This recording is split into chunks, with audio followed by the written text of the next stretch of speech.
करते हैं।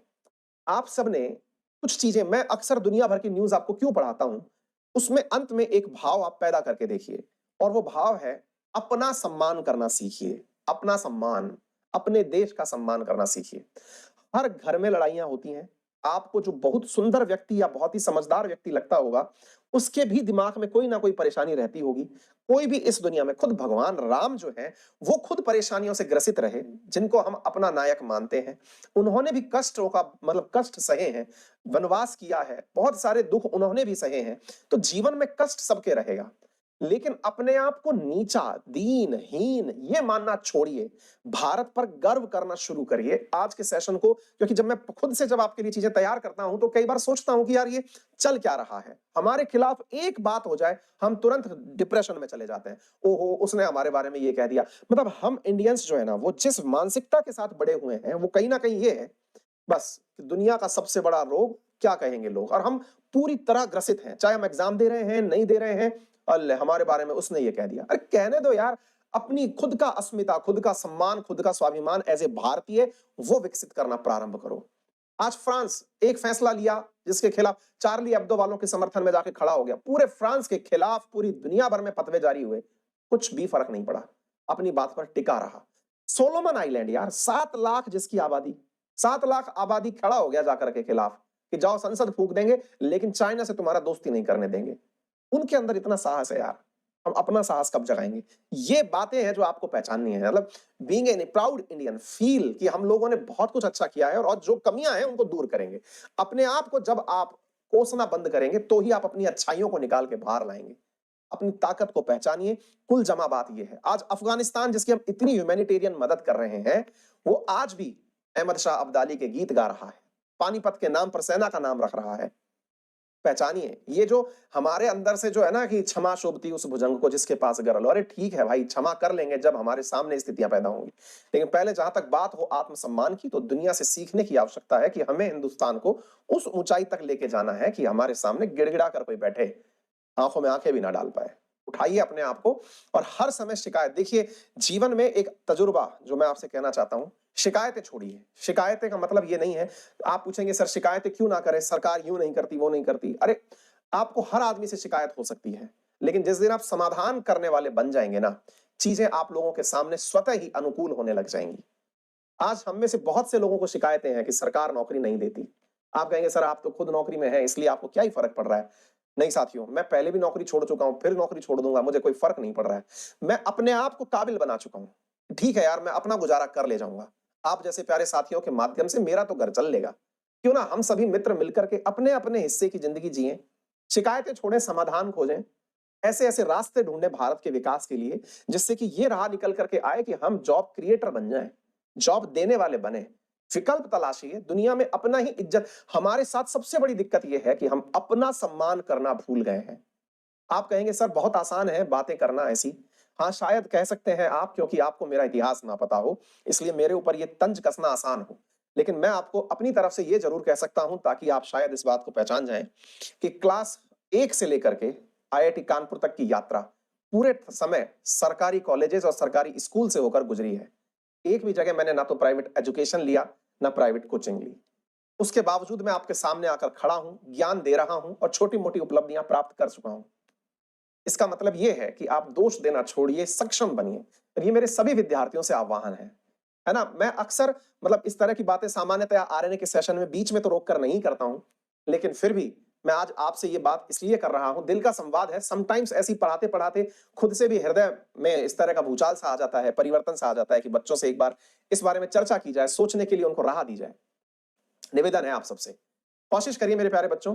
आप निश्चित ही परीक्षा में सफल होंगे, लेकिन सफलता असफलता एक परीक्षा से आप अपनी जिंदगी को नापना शुरू ना कर दें।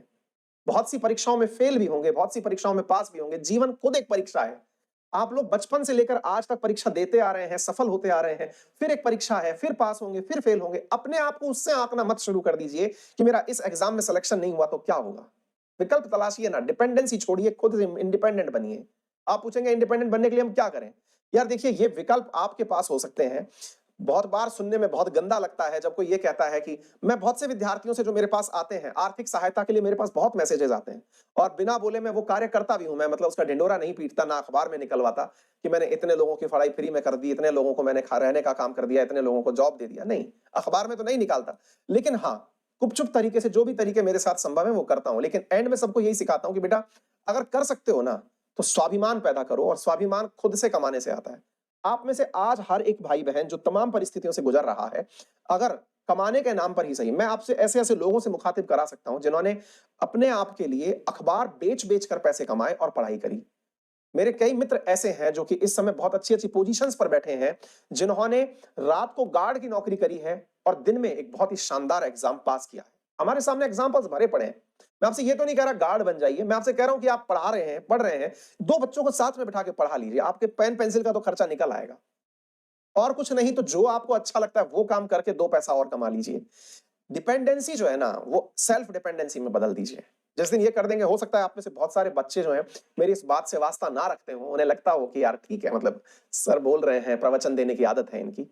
मैं प्रवचन तो दे ही रहा हूँ, ये तो सही है, लेकिन सच्चाई ये है साथियों कि मैंने अपने जीवन में ये खुद करके देखा है और आज बहुत गर्व से आपके सामने खड़ा होके क्लास लेता हूँ। खुशी से क्लास लेता हूँ, मुझे खुशी है कि मैं जो काम कर रहा हूँ, वो मुझे सैटिस्फैक्शन देता है। और आज तक अपनी खुशी के अनुकूल चलता आया हूँ। मेरे जैसे नहीं, लाखों लोग, करोड़ों लोग मुझसे आगे हैं। जो लोग इसलिए सफल हैं क्योंकि उन्होंने खुद के काम को इज्जत दी, खुद के कार्य को, अपने आप को इज्जत दी। भारत में यार साथियों, आप केवल मेरे कहने से जब भी निराश होने लगें, अपने शहर के आसपास, अपने जिस क्षेत्र में आप रह रहे हैं, वहां पर खड़े होकर के एक विचार बनाइएगा, आपके शहर का सबसे शानदार गोलगप्पे वाला कौन है? सबसे शानदार पंसारी की दुकान कौन-सी है? सबसे शानदार मोची कौन-सा है? हर व्यक्ति अपने क्षेत्र में महान है। ये मत मान के चलिएगा, देखिए एक मिथ्या है आपके दिमाग में कि मैं आईएएस बन जाऊँगा तभी समाज का सबसे प्रतिष्ठित व्यक्ति बनूँगा। जी नहीं, अगर सभी लोग आईएएस बन जाएँगे तो बच्चों को पढ़ाएगा कौन? डॉक्टर कौन बनेगा? इतनी बड़ी-बड़ी बिल्डिंग्स कौन बनाएगा? इंजीनियर कौन बनेगा? आपके पैसे का बैलेंस कौन मेंटेन करेगा? समाज का हर व्यक्ति महत्वपूर्ण है। आप किसी भी वक़्त, किसी भी जगह हो, आप हर जगह महत्वपूर्ण हैं। समाज किसी एक व्यक्ति से नहीं बन सकता। केवल प्रशासक हो जाएँ तो भी समाज नहीं चलेगा। समाज हर व्यक्ति से मिलकर बना है। अपने मन में से ये भाव निकाल दीजिए कि आईएएस बनेंगे उसी दिन जीवन जो है ना हमारा सफल होगा। नहीं, ये ठीक है, आप पढ़ रहे हैं तो पढ़ते समय का टॉप मोस्ट क्राइटेरिया ये है। निराशा इस बात की मत रखिए कि मैं बन नहीं पाया तो मेरी ज़िंदगी बर्बाद हो जाएगी। नहीं भाई, क्यों बर्बाद हो जाएगी यार? ठीक है, ये एक एग्ज़ाम था, हम नहीं थे फिट उसके लिए। बहुत से लोग हैं।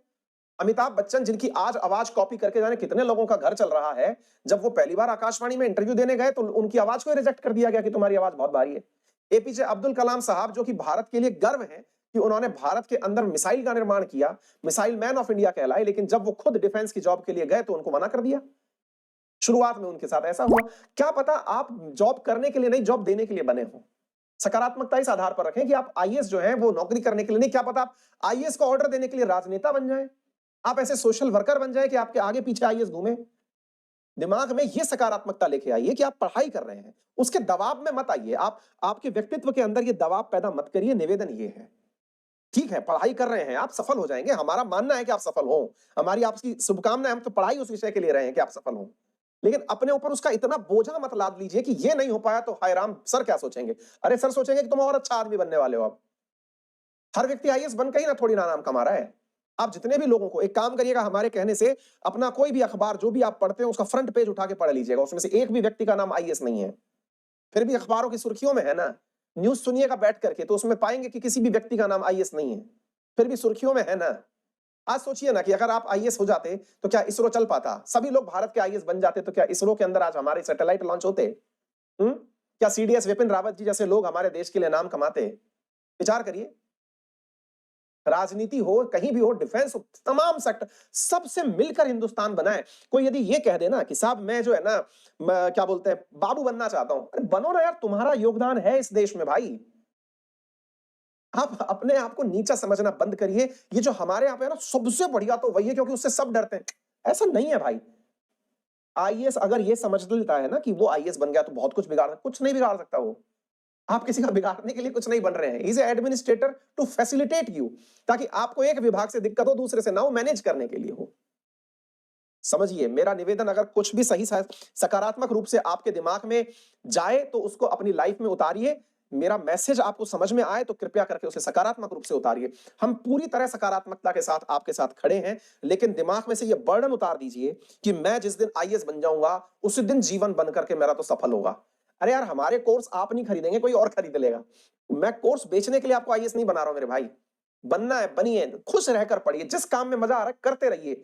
दबाव में अक्सर परफॉर्मेंस बिगड़ जाता है। अंडर प्रेशर खुद सचिन तेंदुलकर आउट हो जाते थे। नर्वस 90 एक शब्द निकल के आया था उन दिनों। सचिन शतक नहीं बना पा रहे थे क्योंकि उनके ऊपर शतक का दबाव क्रिएट कर दिया था कि सचिन के अब इतने शतक होने जा रहे हैं। बस वो न्यूज खुद पढ़ते थे, खुद नर्वस हो जाते थे। सोचिए, क्रिकेट का महान आया, खुद नर्वस हो जा रहा है।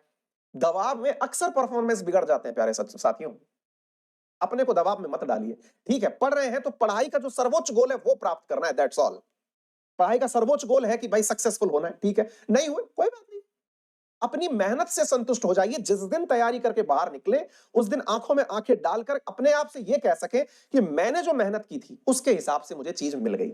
अपनी मेहनत पर संदेह ना हो, अपने समय की बर्बादी पर संदेह ना हो कि मैंने इतना समय दिया वेस्ट चला गया। नहीं, आपने जो मेहनत की, अगर आप उस मेहनत के बावजूद फेल भी होते हैं ना, गर्व होगा आपको इस बात पर कि यार मैंने तो मेहनत की थी, लेकिन शायद कंपटीशन में जो और लोग बैठे थे उनने मुझसे भी ज्यादा मेहनत की थी।